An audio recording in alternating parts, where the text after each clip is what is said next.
Assalamualaikum warahmatullahi wabarakatuh. Kembali lagi bersama kelompok kami. Di sini saya sebagai host atau sebagai pemandu dalam acara di video ini. Di sini kami akan membahas tentang materi erupsi Gunung Semeru yang mungkin belum lama terjadi, yaitu pada tanggal 4 Desember 2021. Di sini kelompok kami turut berduka cita atas kehilangannya saudara-saudara kami di wilayah sana. Semoga kalian diberi ketabahan, diberi kesabaran, dan buat kalian yang masih ada orang tuanya atau masih ada keluarganya, kami turut senang. Jangan lupa untuk terus dihormati, dihargai, dan disayang, karena semua fenomena alam itu kita nggak ada yang tahu kecuali Tuhan Yang Maha Esa.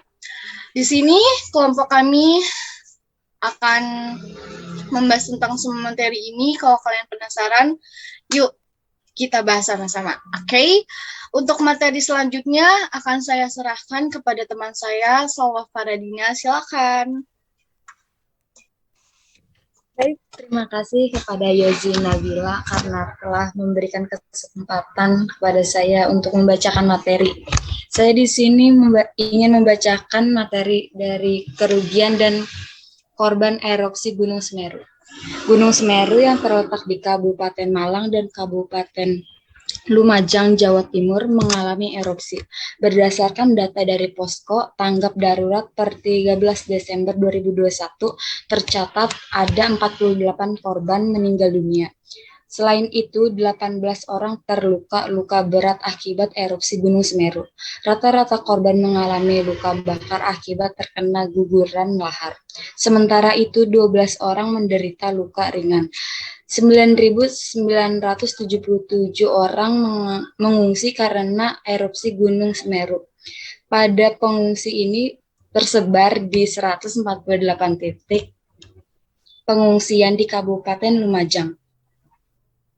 Erupsi yang terjadi di Gunung Semeru pada Sabtu, tanggal 4 bulan 12 2021 membawa dampak bagi warga yang tinggal di sekitar gunung tersebut.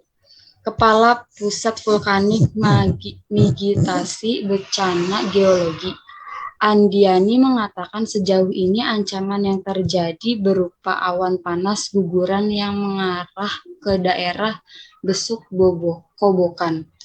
Ancaman berupa awan panas guguran, kata Andiani saat dihubungi Kompas.com pada Sabtu, sejak dikategorikan ke dalam level 2 atau waspada sejak 12 Mei 2012. Ini adalah kedua kalinya Gunung Semeru mengalami erupsi di tahun ini. Berdasarkan laporan Kepala Pelaksanaan Badan Penanggulangan Bencana Daerah Provinsi Jawa Timur, Budi Santosa, yang diterima Kompas.com Sabtu malam, Gunung Semeru masih tertutup kabut disertai hujan intensitas sedang dan aktivitas awan panas guguran yang masih terus berlangsung. Dalam analisisnya, Budi Harsoyo menunjukkan bahwa total nilai kerusakan dan kerugian akibat erupsi Gunung Semeru mencapai 308 miliar. Analisa tersebut dihitung dengan memperhitungkan nilai manfaat lahan berdasarkan fungsi seperti pemukiman, persawahan, perkebunan, dan sosial ekonomi. Saya kembalikan kepada Yozi. Oke, terima kasih Salwa Faradina atas penjelasan materinya. Untuk materi selanjutnya akan dibawakan oleh Salsabila Arsanova. Silakan Salsabila. Baik, terima kasih Yozi. Halo semuanya, perkenalkan saya Salsabila Arsanova. Kali ini saya akan menyampaikan materi tentang penanggulangan Gunung Semeru.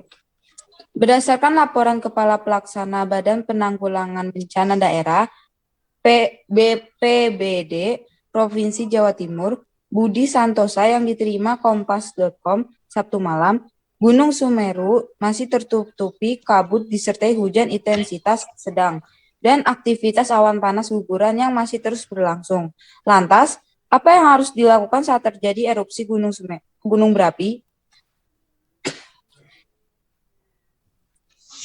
Terkait dengan bencana erupsi ini, BPBD Kabupaten Lumajang menghimbau kepada warga agar tidak melakukan aktivitas di aliran sungai, DAS, bujur, curah kobokan, dan DAS yang dimungkinkan dialiri guguran awan panas. Pihaknya juga meminta kepada warga untuk tidak panik dan tetap memonitor perkembangan melalui grup WhatsApp, radio, dan tetap mematuhi himbauan yang disampaikan PVMBG dan pemerintah.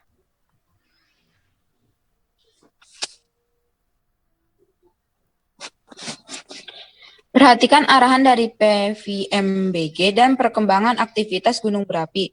Siapkan masker dan kacamata pelindung untuk mengatasi debu vulkanik. Mengetahui jalur evakuasi dan shelter yang telah disiapkan oleh pihak berwenang. Menyiapkan skenario evakuasi lain jika dampak letusan meluas di daerah prediksi ahli. Siapkan dukungan logistik antara lain makanan siap saji, lampu senter, dan baterai cadangan. Uang tunai yang cukup, serta obat-obatan khusus sesuai pemakai. Tidak berada di lokasi yang direkomendasikan untuk dikosongkan. Tidak berada di lembah atau daerah aliran sungai. Hindari tempat terbuka. Lindungi diri dari abu letusan gunung api. Gunakan kacamata pelindung, jangan memakai lensa kontak.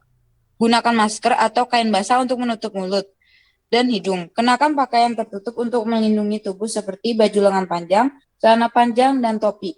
Kurangi terpapar dari abu vulkanik. Baik, untuk materi selanjutnya saya serahkan kepada Yozi Nabila.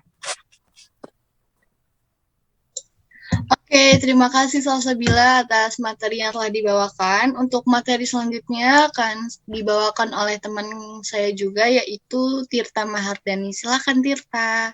Oke, terima kasih Yozi Nabila karena telah mempercayai saya untuk membacakan materi selanjutnya. Halo, saya Tirta Mahardani. Kejadian erupsi gunung berapi itu tidak ada hubungannya dengan curah hujan, tapi memengaruhi kejadian lahar. Lahar itu semacam banjir, tapi di dalam banjir itu mengangkut material yang cukup besar. Material itu berasal dari gunung api itu sendiri. Airnya dari mana? Itu dari curah hujan.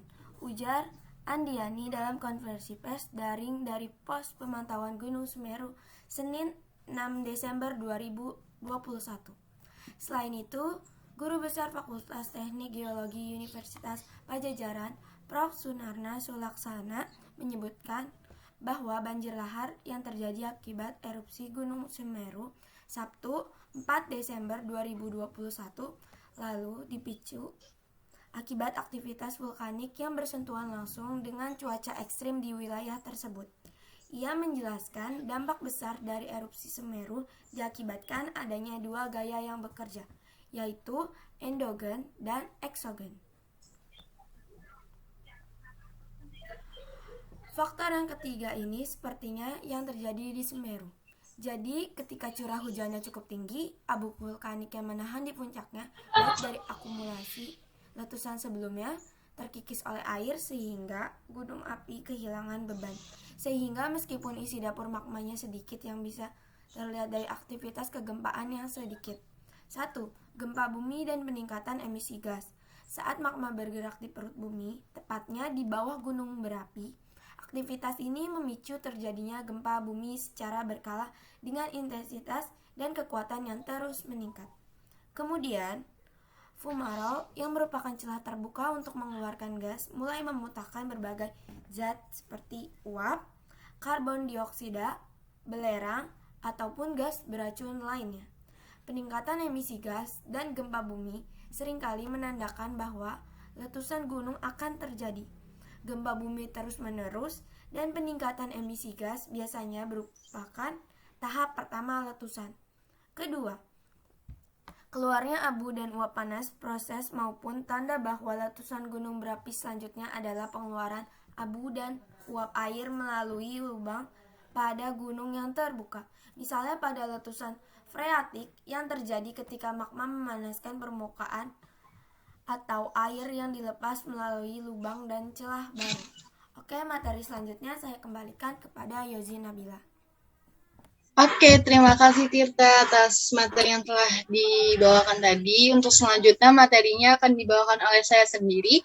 Halo, saya Yuzina Nabila Kusumaningsi.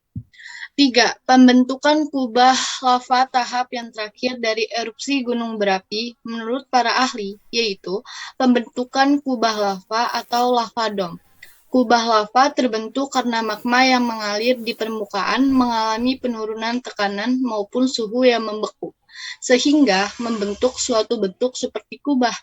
Sementara itu, pembentukan kubah lava diidentifikasi ahli menggunakan peralatan ilmiah yang dimiliki. Sebab penumpukan kubah lava mungkin tidak terlihat dengan mata telanjang. Tim ahli vulkanologi menggunakan satelit GPS dan peralatan lain untuk mencatat aktivitas ini. Saat gunung api menjadi lebih aktif, terjadi serangkaian proses penumpukan kubah yang kemudian runtuh dan akhirnya menyebabkan letusan hebat. Sekian materi dari kelompok kami. Mohon maaf apabila masih ada salah kata, tolong dimaafkan. Jangan lupa apabila kalian masih ada pertanyaan yang mungkin kurang paham, tolong bisa ditulis di kolom komentar. Wassalamualaikum warahmatullahi wabarakatuh. Waalaikumsalam warahmatullahi wabarakatuh.